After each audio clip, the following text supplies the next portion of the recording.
حامدا ومصلیا اما بعد۔ معزز ناظرین، حضرت ابراہیم علیہ السلام عراق کے نینوا نامی گاؤں میں پیدا ہوئے۔ وہاں کے لوگ بتوں کو، ستارے، چاند اور سورج کو اپنا معبود سمجھتے تھے اور ان کی پوجا پرستش کرتے تھے۔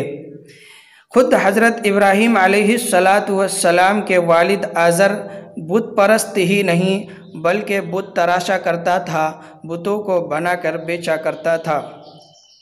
حضرت ابراہیم علیہ السلام نے ایک موقع پر اپنی قوم کو فکر و خیال کی دعوت دینے کے واسطے ایک لطیف طریقہ اختیار فرمایا اور اپنی قوم کی زبان میں بات کی۔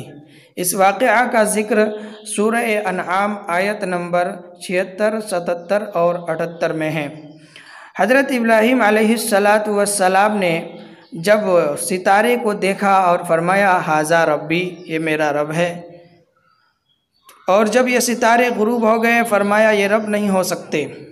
پھر جب چاند کو دیکھا فرمایا ھذا ربی، یہ میرا رب ہے، جب یہ چاند بھی غروب ہو گیا فرمایا یہ رب نہیں ہو سکتا۔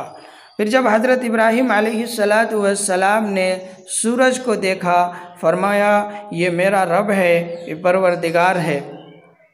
جب یہ سورج بھی غروب ہو گیا تو حضرت ابراہیم علیہ السلام نے فرمایا دیکھو یہ ستارے، چاند، سورج معبود اور رب نہیں ہو سکتے، میں ان تمام چیزوں سے بری ہوں جن کو تم اللہ کے ساتھ شریک کرتے ہو۔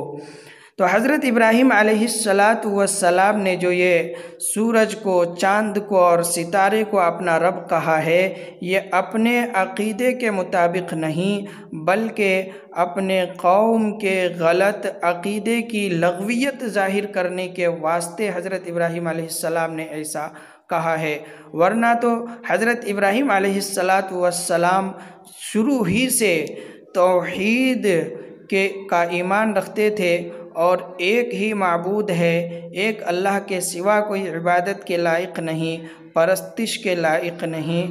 یہ عقیدہ حضرت ابراہیم علیہ السلام کا شروع ہی سے تھا۔